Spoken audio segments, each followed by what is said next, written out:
Bienvenue dans cet espace 3 de la rédaction, de la réalisation de votre document de certification.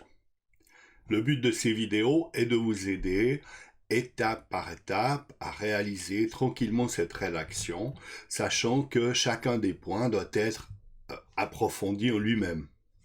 Donc l'idée, c'est vraiment que vous preniez le temps tranquillement de prendre chacune des étapes et de suivre la vidéo, et comme ça vous êtes accompagné dans la réalisation de cette rédaction. Nous avons donc 7 étapes possibles. De nouveau, ce n'est pas une obligation, c'est simplement un fil rouge, un canevas qui peut permettre de construire le document, de le rédiger, surtout parce que l'idée n'est pas d'avoir une sorte de modèle que l'on recopie à l'infini, mais vraiment que chacun puisse travailler pour lui-même sur son propre dispositif, sur sa propre activité. Et donc ces éléments ne représentent qu'une trame de base sur laquelle s'inscrit notre texte. Voilà. Donc nous avons vu la question du résumé du bilan d'activité. Nous avons vu dans un deuxième temps une partie assez longue, assez importante, qui est la description du dispositif. Et nous passons maintenant à la question de la définition et de la description du client type et de ses demandes. Pourquoi, au fond, définir un client type? Et pourquoi parler de type? Tout cela peut être abandonné dans votre document et il n'y a aucune obligation à cela. L'idée, de nouveau, est simplement de vous donner un fil rouge et de s'interroger sur quelles sont les personnes qui vont venir participer à mon dispositif, qui participent déjà ou que j'anticipe parce que j'imagine au fond qu'ils viendront et qu'est-ce que sera leur attente, leur demande. Dans la création d'un dispositif d'intervention en coaching, comme d'ailleurs dans tout dispositif d'intervention ou d'accompagnement, une meilleure compréhension de la demande des clients, de leurs attentes, de leurs objectifs, va favoriser le contact que vous aurez avec eux et va permettre d'établir une relation plus harmonieuse et plus sympathique parce que vous serez dans une situation de compréhension, d'écoute. Donc, définir le profil de ses clients, c'est se mettre dans une attitude d'écoute des personnes que nous allons rencontrer, de manière aussi à pouvoir répondre à leurs demandes et à leurs attentes qui parfois se révèlent tout au long du dispositif. C'est-à-dire qu'une personne peut venir avec une première expression de demande ou une première impression, et au fond, votre dispositif va lui permettre de clarifier celle-ci, de la rendre plus concrète, plus factuelle. De nouveau, nous sommes dans une intervention de coaching.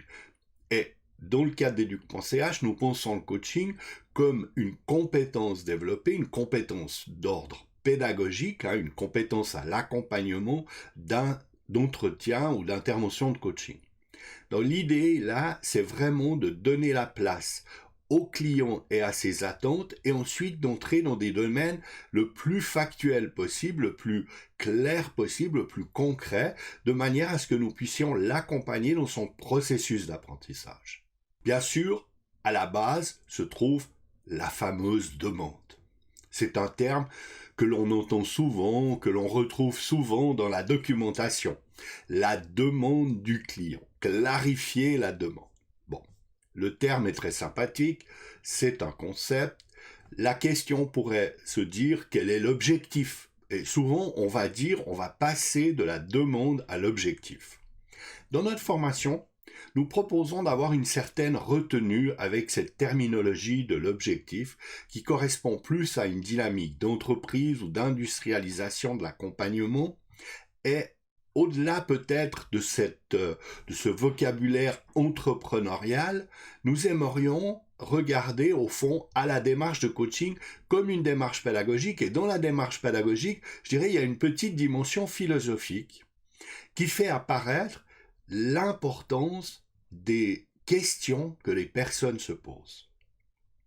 Ainsi, nous avons envie plus de faire émerger chez les personnes que nous accompagnons la clarification de leurs questions, de leurs questionnements, et donc tenter avec eux dans la mesure du possible qu'ils produisent une question ou des questions qui permettront de résumer leur demande.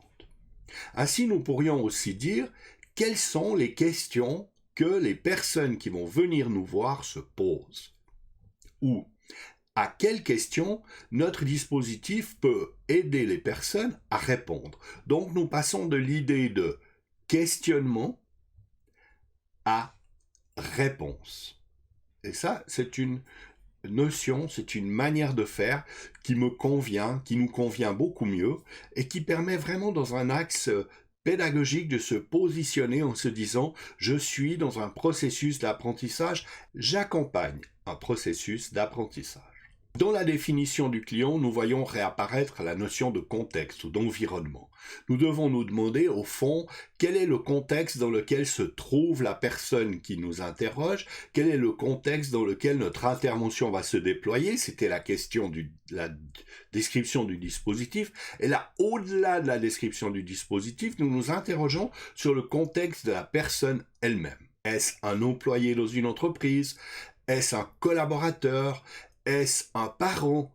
Est-ce un communicant? Une personne qui est dans une activité de vente? Et là, on aura différentes questions qu'on peut se poser autour, au fond, la manière dont s'inscrit la personne dans un contexte et quel est ce contexte. Pour le parcours, il s'agit au fond d'une réflexion courte, pas très allongée, sur, au fond, quels sont les parcours habituels des personnes que nous accompagnons, et aussi sur la notion d'âge, car l'âge est souvent un critère oublié, mis de côté, et il est donc important d'avoir à l'idée, au fond, auprès de quelle personne nous nous adressons, et au fond, dans quelle étape de leur parcours de vie se trouvent les personnes que nous accompagnons. Est-ce de jeunes étudiants, des parents au milieu et au plein dans la force de l'âge? Est-ce que ce sont des personnes en pré-retraite? Est-ce que ce sont des personnes à la retraite? Donc la notion de parcours est premièrement une notion liée aux temporalités de vie des personnes que nous accompagnons. C'est un aspect important. Nous avons un atelier sur les questions d'art du temps et dans le bilan de parentalité, nous avons particulièrement appuyé ces aspects-là. Je vous propose donc, si vous avez suivi ces ateliers, d'y faire référence pour ces notions. Nous l'avons dit, pour la notion d'objectif, au fond, nous pourrions être arrêtés sur la notion de questionnement. Quel est le questionnement? Mais nous pouvons proposer à la personne de formuler ses objectifs sous forme de questions. Et donc de dire, par exemple, de quelle manière je pourrais, comment est-ce qu'il est possible de...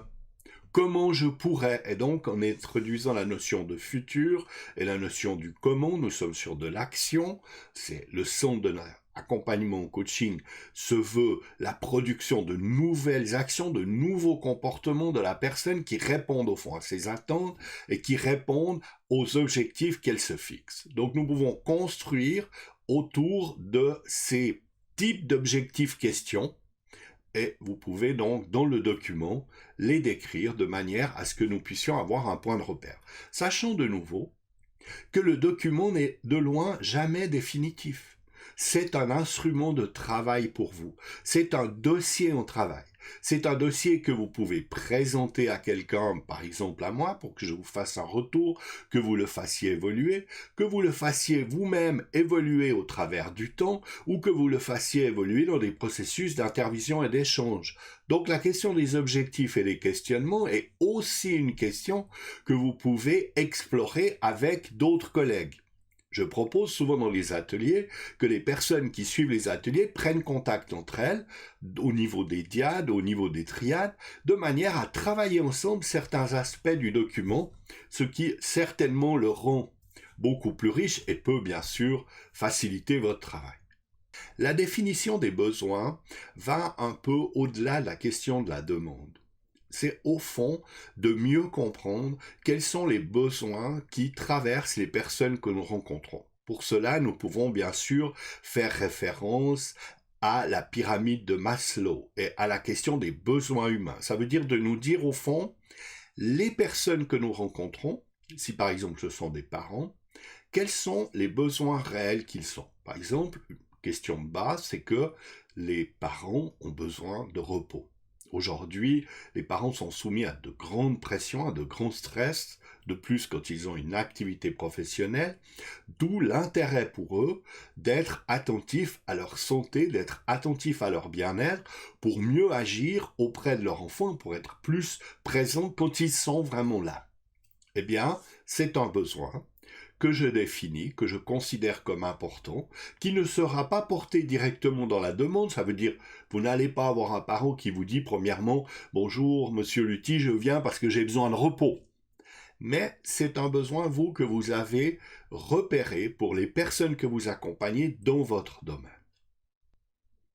Le cadre de référence est un élément plus complexe à décrire parce qu'il fait appel à une réflexion sur l'environnement, sur la culture, sur la provenance, sur l'identité et les valeurs défendues par les personnes que vous rencontrez. Cela, vous ne pourrez le construire que progressivement en rencontrant des personnes. Mais de manière plus générale, vous pourriez réfléchir à cet aspect en vous interrogeant sur de quelle est la culture qui s'impose au fond aux personnes que je rencontre. Cela va constituer des points de référence plus généraux, qui sont liés à l'actualité dans laquelle nous nous trouvons.